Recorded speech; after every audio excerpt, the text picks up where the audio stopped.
Hey traders, Raghi here, and to kick off this premium video, we're going to continue with a conversation about crude and get a little specific about the contracts. Now, I mentioned in the free video the top half of the range. Let's look at that as the range between the 13 EMA and the 200 EMA.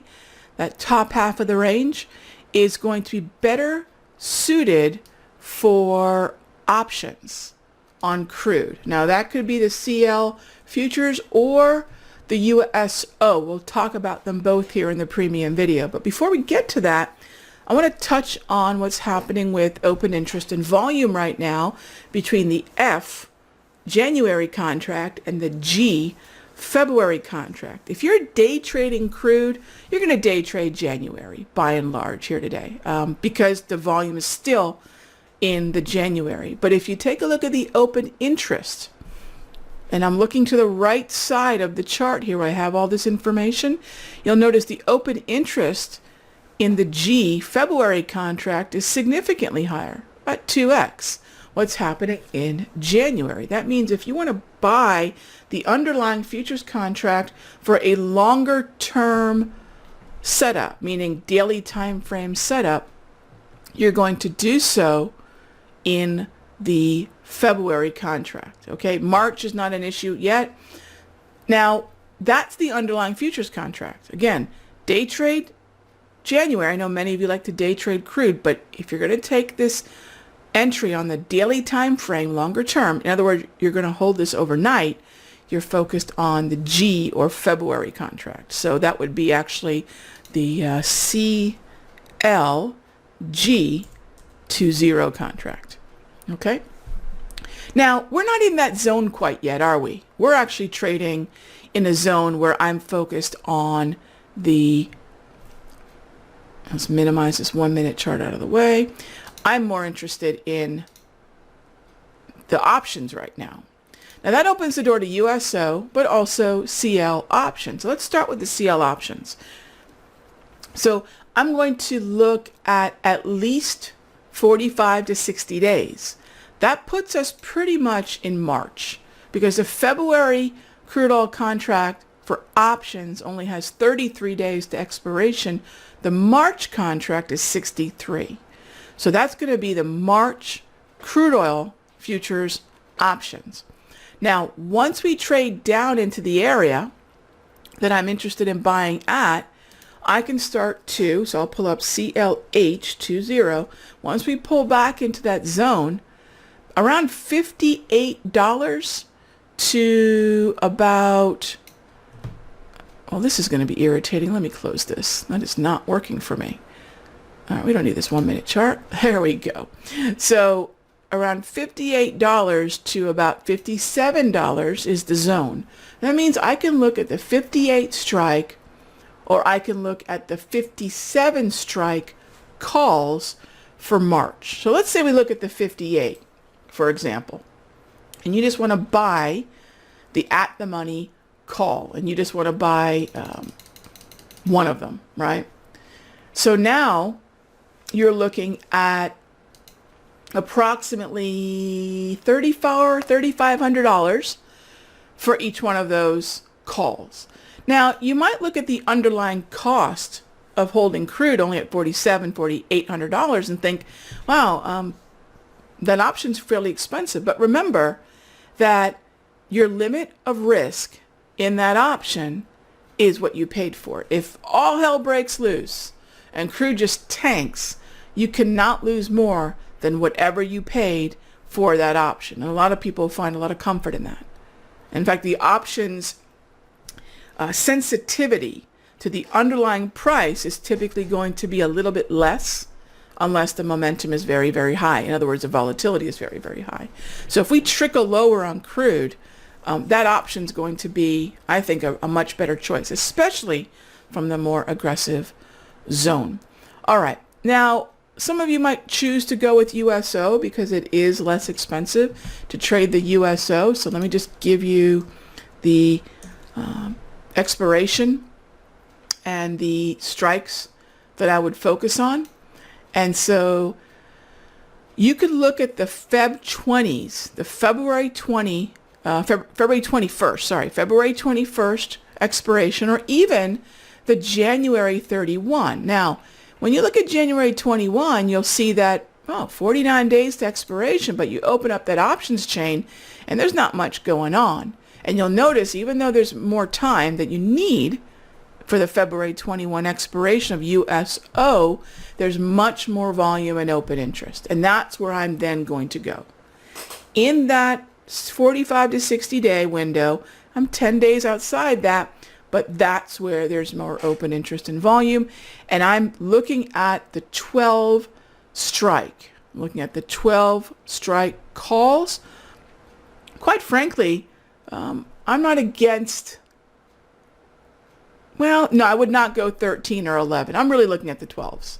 I think 13s are not, I'm not looking for 13 calls. I'm not looking for out of the money, although you'll notice on the option chain, there's a lot of folks positioned there. And probably because those are a measly 34 cents, meaning $340 per option. I would recommend, let's be a little bit more, let's be in the money, better delta. 86 cents is where you're at for those Feb 21st expiration 12 strike calls. Okay? All right. And that's all predicated on a pullback, gang. So you might say, are we doing that now, Raghi? No. We are waiting for a pullback. And at that point, all these prices are going to be far less than what I'm quoting you right now. I'm just giving you a ballpark of where they're trading now. But as we sell off, these calls will be cheaper. And that's what I feel temporary mispricing that an overall uptrend experiences when the current momentum for the day is dramatically down or bearish. We're able to swoop in and pick these things up, as I like to say, on a blue light special. Okay? All right, so that's crude. And that's also going to include quite a bit of interest from me on pullback buys in ConocoPhillips, Marathon Petroleum, MPC. I'm not as keen on MPC as COP.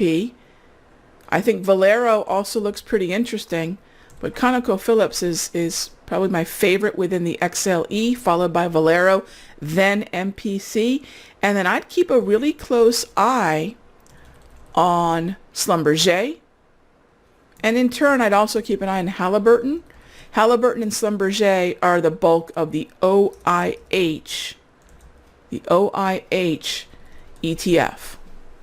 So as Schlumberger and Halliburton start taking off, OIH is going to do the same thing. So there are a handful of relative outperformers to the upside that are ready for pullback buys. They're ready for prime time. So when crude pulls back, watch those stocks as well. And I know a lot of you love that commodities equities combo, as do I. I'm right there with you. Okay, so next question is, Rag, what's the deal with this trade war? Why aren't beans higher? Why are we not seeing anything but stocks really rally on this deal? And so beans at first did move higher, and that's going to be the ZS contract. Soybeans did move higher. That's bean meal, bean oil, soybeans. But then you'll notice they pull back. So on the announcement of a trade deal, and remember, the first iteration of this trade deal was that we would see something in the vicinity over the next 1 year, over the next 12 months, we would see 40 to 50 billion in ag purchases. So this is the pork and beans trade everybody talks about. As I say, this is the easiest place for the U.S. and China to come together because we got them, the U.S. has got it, China wants it, right? In terms of those ags. This was actually a pretty interesting deal. I mean, nobody really bid on this because, as y'all remember, it wasn't put to writing. It wasn't really a deal. And so most of my farmer buddies who I keep in touch with on all these different sound bites about ag deals affecting grains and meats, I said, hey, are we seeing better equipment purchases? Are we seeing farmers get to work? And my farming buddy said, no, we're not seeing it at all. Even though that's a very interesting number, what they told me back then is that's roughly twice the normal purchases. If you go back to 2017, where we were somewhere in the vicinity of 22 to 24 billion for that year, this was twice that in 1 year. But it was a little bit of we'll see it, we'll believe it when we see it. So why aren't beans up? Why isn't meal up? Why is there not more excitement on what seems to be agreed upon on both sides a deal? Because if you go back to 2017, as I mentioned before, as my farmer buddy basically told me, 22 to 24 billion. That's what the Chinese bought from us. If in the next 2 years, this is some simple math, and I think you guys see the punchline here. If in the next 2 years we're expecting 40 to 50 billion as the new deal, exclamation point, is this anything that farmers haven't already delivered to the Chinese in previous years? Just going back another year. Not at all. Which is why beans went, oh, ho-hum. That's why, gang. A 1 year 40 to 50 billion, which is what was kind of floated out there first, is a big deal. It's 2x. This is status quo. This is status quo. So the deal is we're going to go back to the way things were in 2017. That's why you saw in ags kind of a collective shrug of the shoulders. All right? Okay, so there's nothing new here, literally at all. And that's why that didn't move the market there. Now, if you go over to the yuan versus US dollar, that's a little bit more interesting. We've dove below the 7 mark. There is certainly some yuan strength. This is probably part of the conversation about the Chinese not pegging softly the yuan to the dollar, not weakening the yuan against the dollar dramatically. And so this was actually a pretty positive confirmation that there's some headway being made. I trust the sort of pulse that currency traders have on the market more so than the very easy to excite sort of stock market crowd. This is not to bash stock traders, gang. I trade stocks. But in terms of the way in which currencies will behave in certain environments as opposed to stocks, and remember, the stock market is being juiced not only by the trade war headlines, but it's being juiced by the Fed. Okay? It's being juiced by the Fed. So the stock has reasons to rally apart from the trade war. Okay? Beans, well, they're going to move in their typical way with their typical fundamentals. So this kind of brings me back to a reminder, gang, that on Tuesday I did a very in-depth premium video, and it would, if you didn't have a chance to check it out yet, check it out over the weekend. It's still all applicable, and that is, please don't short this stock rocket, right? I made a little playful little update right here. It's the stock rocket, people. Just suit up. Focus on the long side of the market first. Focus on the double green sectors first. Focus on the double green stocks within the indices and sectors first. It's so important, gang. I don't see this stopping anytime soon.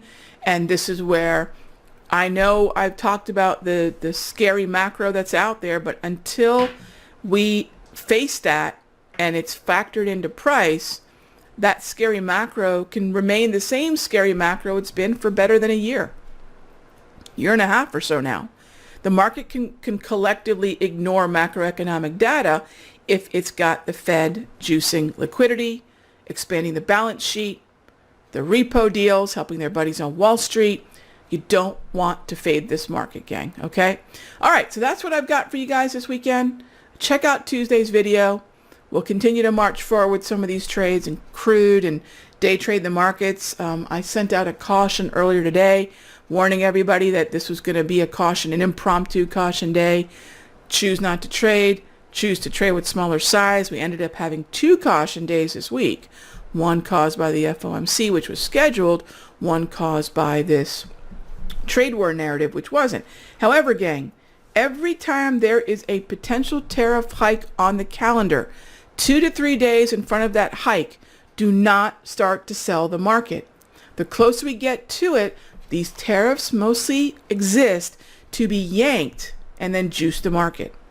All right? So the closer we get to a tariff deadline, you don't generally want to be short the stonk market. All right, gang? Okay, we'll leave it on that note, and I'll see you in the next update.